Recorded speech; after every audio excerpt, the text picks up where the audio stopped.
Olá, estamos de volta para mais um bloco do programa Resenha Livre. Em nossos estúdios, nós recebemos hoje o Dr. Paulo Yunes, que é mestre em Direito Penal, e nós estamos falando sobre a responsabilidade penal do médico. Paulo, qual é a importância do estudo da ética nas faculdades de medicina? Eu vejo que um caminho realmente viável é esse mesmo, né? Se investir bastante no desenvolvimento desse conhecimento por parte do profissional, do futuro profissional de medicina, à medida que a ética trabalha com valores absolutos, diferentemente da moral, que é bastante volúvel, e infelizmente ela é tentadora nas sociedades modernas. Então a gente vê a questão relacionada, até fazendo uma analogia, a questão relacionada ao consumo, né? Um consumo desenfreado, em que o indivíduo acaba se inclinando a isso sem ter qualquer parâmetro e sem trabalhar com uma necessidade, sem visualizar uma necessidade, né? O professor Cortella, né, o filósofo, ele diz que a ética serve exatamente para a gente, através do nosso conjunto de valores que possuímos, respondermos 3 perguntas importantes aí na nossa vida a todo momento, né? Que são aquelas: eu quero, mas eu posso, mas eu devo, mas eu quero. E nesse sentido a gente também pode inserir a formação desse profissional à medida em que, se ele busca realizar um sonho cursando a faculdade de medicina, ele precisa, de um outro lado, estar bem ciente do que é exercer a medicina. Que não é fácil, né? Exatamente. É uma profissão difícil. Muito difícil, né? É uma formação bastante longa e uma formação que exige esse exercício da ética constantemente. Então vejo que é fundamental que as faculdades de medicina consigam desenvolver e imprimir junto a esse aluno essa necessidade. Eu acho que o ensino da ética em todas as profissões é fundamental. No direito a Sem gente dúvida. vê que também está na medula, né? A pessoa que não tem a ética, por mais que ela tenha competência, conhecimento técnico, ela vai causar desastre social. Mas, por outro lado, eu acho que também tem uma outra coisa envolvida com relação à questão da responsabilidade penal do médico, que é a própria estrutura. Porque, às vezes, a gente vê isso na TV todo dia. Você tem um plantonista para atender uma quantidade enorme de pessoas. Em hospitais que, às vezes, não tem os equipamentos necessários e mão de obra especializada. Então, também é muito difícil para o médico, né, assumir um plantão numa cidade menor. Não é tão grave, a gente vê que não é tão complexo, mas um médico recém-formado assumir um plantão com um monte de pessoas, com o imprevisível podendo bater na porta a qualquer instante, e nem sempre há as estruturas todas que envolvem o que é necessário para salvar uma vida, né? Exato. Eu acho que tem que ponderar dos dois lados, porque não é uma coisa simples de se decidir. Sem dúvida, e dá para a gente somar a isso situações extremas em que, numa cidade pequena, quem está exercendo ali a profissão é adversário político de quem assumiu recentemente um mandato, né, de prefeito, um mandato legislativo, alguma coisa nesse sentido, a ponto de se tornar mais precária ainda a situação, né, a fim de que esse jogo político se sustente ou se limite de um lado ou de outro. Então, são muitas interferências, e o suporte que a medicina necessita é um suporte robusto. Ela não pode ser exercida de qualquer forma e a qualquer preço. É porque a gente verifica que alguns médicos são verdadeiros heróis, né? Sem dúvida. Porque são profissionais que trabalham em condições muito precárias. Condições muito precárias e uma dificuldade muito grande relacionada à limitação física, não é? Estrutural mesmo, de não, né, poder fazer o exame, exato. Às vezes de não ter o medicamento, e às vezes dele estar sozinho e várias pessoas precisando de atenção ao mesmo tempo, né? Sem dúvida, o contingente, a falta de leitos hospitalares, a péssima administração. Mesmo essa questão de selecionar, né, quem eu vou continuar tentando e de quem eu vou desistir, isso deve ser muito dramático dentro de uma UTI, quando você tem gente esperando, gente lá dentro, gente lá fora tentando entrar, é muito complicado. É uma questão estrutural, né, que passa por muita coisa. Aquela questão econômica que em outros tempos não era tão forte, né? Nos dias de hoje há uma relação médico-paciente em que há uma intervenção de um plano de saúde, muitas vezes, e esse plano de saúde é quem vai dizer a última palavra. Então, não é à toa que o judiciário está abarrotado de ações. É isso que eu ia te perguntar. Né? Você acha que os juízes, os tribunais, eles têm uma sensibilidade para compreender a gravidade e a dimensão complexa que está no entorno dessas questões? Como é que os tribunais estão se saindo com relação a isso? A essas ações contra os planos de saúde que limitam e fazem... às vezes é muito melhor a pessoa já ir direto procurar o atendimento no SUS, porque os planos também, alguns estão super abarrotados. E o judiciário se sente impotente. Eu vejo que às vezes, saindo um pouco da questão médica, mas ainda dentro do problema da saúde, a pessoa precisa entrar com a ação para conseguir um medicamento. Nós entramos aqui no núcleo todos os dias com ações de pessoas que precisam de um medicamento. Sendo que é um dever desse Estado, né, ou do poder público, qual seja o nível, e um direito, né, desse cidadão em ter acesso às evoluções e às vezes a pessoa nem tem a informação de que ela tem o direito a isso, né? O acesso à justiça também é bastante falho no nosso país, né? Mas você acha que os tribunais têm uma sensibilidade, estão indo bem, estão agindo bem? Eu vejo que os juízes de primeiro grau e em segundo grau também, né, vêm se posicionando favoravelmente àquele que pleiteia, não é, ações ou demandas contra os planos de saúde.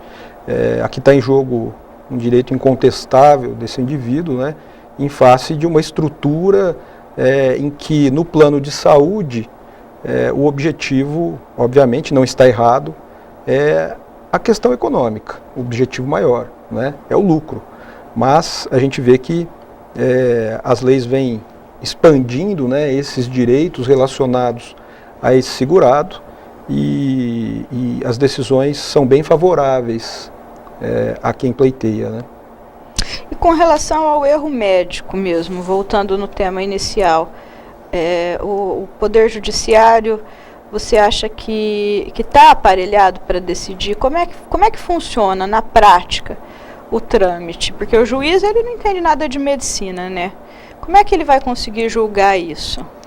Na ação penal, o magistrado se vale ou se socorre, muitas vezes, de um laudo pericial desenvolvido por um técnico. Que é um médico. Que é um médico, normalmente, né, nomeado.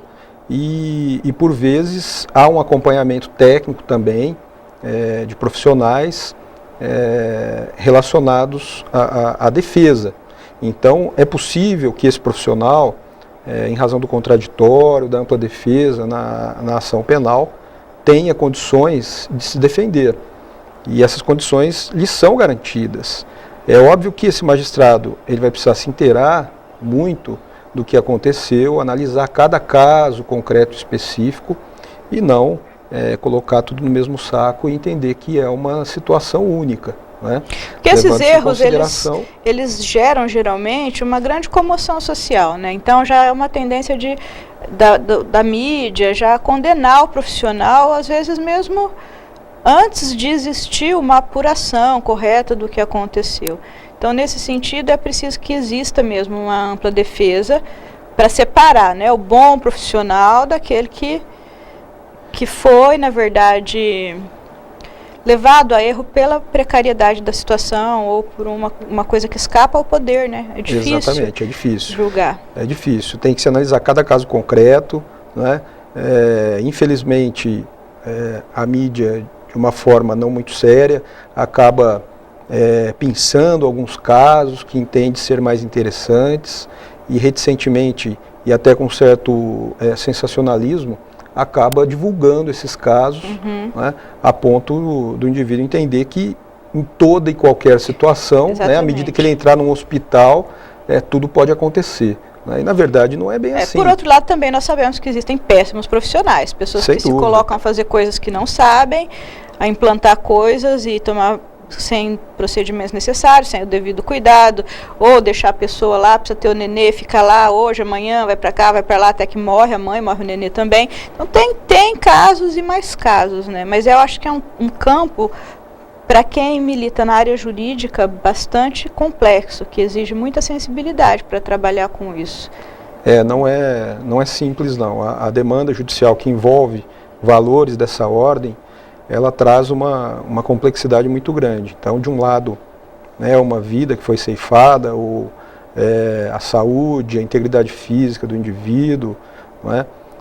Trazendo sequelas, consequências graves, que acabam ultrapassando a própria pessoa, né, que sofre com essa situação. Eu acho que essas questões da bioética e do biodireito, elas remontam também para a necessidade de uma interdisciplinaridade maior entre essas duas áreas do conhecimento. Sem dúvida. Eu acho que no direito precisaria ter mais aulas ou eventos relacionados a isso, também como na medicina. Porque é um ponto, a bioética e o biodireito é uma ciência que está um pouco órfã de disciplinas que possam dar uma sustentação com maior certeza de ambos os lados, né? Eu participei um tempo atrás de um congresso que era sobre responsabilidade civil, não é o que a gente está falando hoje aqui, está falando da responsabilidade penal. Isso. Mas existe uma grande dúvida. No caso, eu participei de um congresso sobre a cirurgia plástica. Então as dúvidas são imensas. Começava que não se sabia, por exemplo, a pessoa fez uma plástica no peito, um ficou virado para a direita, outro ficou virado para a esquerda, ficou zarolho. Não se sabia avaliar se estava melhor do que antes ou se estava pior do que antes. Então entra numa questão muito difícil, que é a estética. Exato. Será que a cirurgia plástica deu certo ou não deu certo? A pessoa achou que não, porque ela queria ficar com o peito igual ao da artista, que ela idealizou, né? O médico achou que ficou ótimo, porque está melhor do que estava antes. Então é tudo, acho que muito incipiente, muito complicado e que demanda muito estudo. Não tenho dúvida. E a gente vê algum movimento, mas eu acho que bem sutil ainda, no sentido dessa interligação, desse vértice que é necessário entre as ciências médicas e jurídicas. Eu entendo que sim, ele é fundamental. Ele vem acontecendo, vem se iniciando no nosso país. A gente já conhece muitas faculdades de medicina que buscam instruir os alunos na sua formação por meio dos profissionais do direito, professores, né, que atuam e militam na área. E eu vejo que esse vértice, ele se inicia com a ética, com o estudo da ética. A ética como um fenômeno na vida em sociedade e extremamente necessária na formação de ambos os profissionais, é ela que vai suscitar essa necessidade. Então, iniciando-se com a ética, com o seu estudo, que é possível a gente compreender essa necessidade de interdisciplinariedade entre as duas ciências. O negócio vai complicar ainda mais, né, Paulo? Porque quanto mais a medicina avança, nós temos mais situações de implicação no campo jurídico. Hoje a gente já vê situações de doação de esperma, de doação de óvulo, de barriga de aluguel, e tudo isso existe uma regra, mas não é uma coisa totalmente clara, totalmente firme. A gente está estudando ainda, né? O que fazer com os embriões que sobram, enfim, uma grande quantidade de coisas que mereceriam, eu acho que um destaque maior no ambiente universitário de ambos os lados. Eu não sei, eu vejo que há um movimento nesse sentido. Ah, sim. Mas ainda é pouco. E o direito penal, como ele vem por último, ele vem para regular e, na verdade, reforçar a tutela desses bens de relevante valor social e que estão envoltos em todos esses temas, em todas essas questões que vêm surgindo com o avanço da tecnologia na área das ciências médicas, da biologia, etc., a genética. Uhum. Então, o direito penal vem, à medida em que os fatos vão acontecendo, né, essas novas práticas vão se realizando, ele vem para pensar uma ou outra conduta, entendendo que mereça ali uma tutela com um reforço maior, né? Uma tutela que se dê através de uma punição mais severa. Então a gente observa a questão genética, a gente observa a própria questão, as próprias questões relacionadas a temas já reticentes, né? Que hoje suscitam mais a intervenção desse direito e da própria medicina, né, se unindo e buscando definir preceitos éticos, como, por exemplo, a questão do aborto, a questão da eutanásia. O aborto também, no projeto do novo código, ele passaria por uma modificação, né? Como é que está esse projeto? Exatamente. Porque praticamente, eu não sou profunda conhecedora, mas no meu entendimento, o projeto da forma como ele estava lá, ele cria um permissivo. Uma leitura que a gente pode fazer é que o legislador brasileiro ele não vem acompanhando a realidade social em matéria penal. Ele pontua algumas questões e modifica a lei ou cria novas leis, sem um amplo debate, uma discussão mais aprofundada a respeito dos temas. E um tema como esse exige, né, uma provocação e, mais do que isso, um debate mais aprofundado. Como é que está a proposta para o novo Código Penal com relação ao aborto? Pois então, a gente observa que a jurisprudência que vem modificando, né, e pressionando esse legislador. É como no caso dos anencéfalos. Exatamente. Então, já estaria incluída mais uma forma, né, de extinção, né, ou seja, descaracterizaria o crime se ficasse constatado durante a gravidez, lógico, com algumas condições, a questão da anencefalia fetal. Então, essa amplitude, né, eu entendo que é mais condizente com a realidade atual, trazendo para uma esfera privada, não é, uma decisão que, ao meu ver, hoje, sem dúvida nenhuma, se equipara a países mais desenvolvidos. Então, se a gente for analisar globalmente como é que funciona a questão do aborto, a gente vai encontrar em países anglo-saxões uma permissão maior, né, para a realização do abortamento. Em países em que a religião católica, principalmente, e outras religiões da salvação, que são mais incidentes, ainda que seja um Estado laico, a gente observa que a contrariedade à prática abortiva é muito grande. A gente não pode dizer que países muito religiosos, né, necessariamente são contrários ao abortamento. Porque se a gente pegar a Itália, por exemplo, né, que é o berço do catolicismo, a gente encontra normas permissivas, né, muito incidentes relacionadas ao aborto. Ao passo que no nosso país, né, a proibição ela é taxativa, com duas situações, né, em que há com duas ressalvas. Mas no novo projeto, aumentam essas ressalvas? Qual é a expectativa? A intenção é de aumento das ressalvas, inclusive da descriminalização do próprio abortamento. A última vez que eu tive notícia disso, existia existe um trâmite, no sentido de que, se for atestado que a gestante não tem condições de arcar com a gravidez, ela poderia abortar até o 3º mês. Exatamente. Isso continua ainda em pauta. Continua em pauta a discussão. E essa condição pode ser psíquica ou física? Exato. Há uma imprecisão no texto. Eu achei um desastre. Que, ao meu ver, leva ao crivo de um profissional que não tem esse conhecimento. Um psicólogo poderia atestar, ela não tem condições emocionais, vamos fazer o aborto. Quer dizer, seria praticamente abrir as portas para o aborto, porque quem tem condições emocionais não vai abortar. Quem procura o aborto é porque se sente sem condições, né? Exatamente. Então, a gente observa que seria realmente uma norma bastante ampla, né? Nossa, que daria condições da mulher decidir até determinada condição de tempo pela realização abortiva ou não. E você acha que isso aí vai passar? Eu acredito que não, nesse momento não, né? Mas o problema... E o negócio está lá entalado ainda. É o andamento, né? O andamento é muito lento. Já faz muito tempo que eles estão com esse projeto lá desde o anteprojeto do ministro Nelson Hungria, né? Tenta se modificar toda a legislação penal, mas não se consegue. A parte geral do Código Penal foi modificada em 84, mas só ela, né?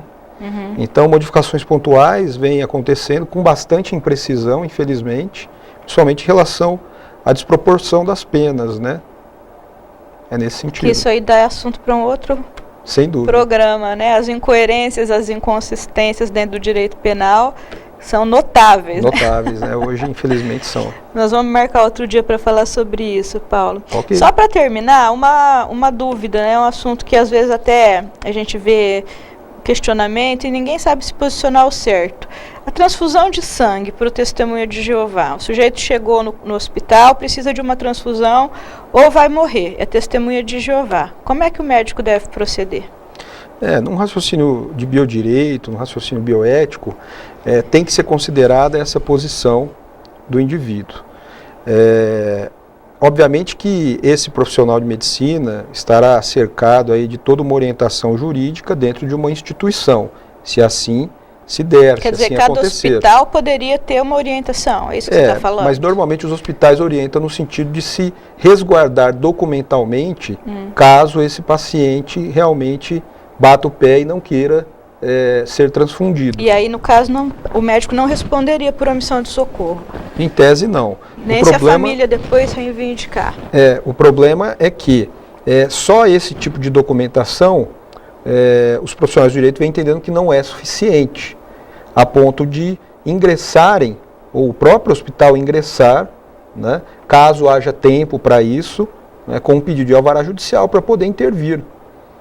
Caso contrário... A justiça decide como num caso desse? Manda aplicar o sangue ou não? Ela vem decidindo sempre em favor da vida, né? Sempre em favor... Mesmo contra a vontade da pessoa? Contra a vontade, mas já há julgados, né? Já há julgados... mesmo que a pessoa seja maior, capaz...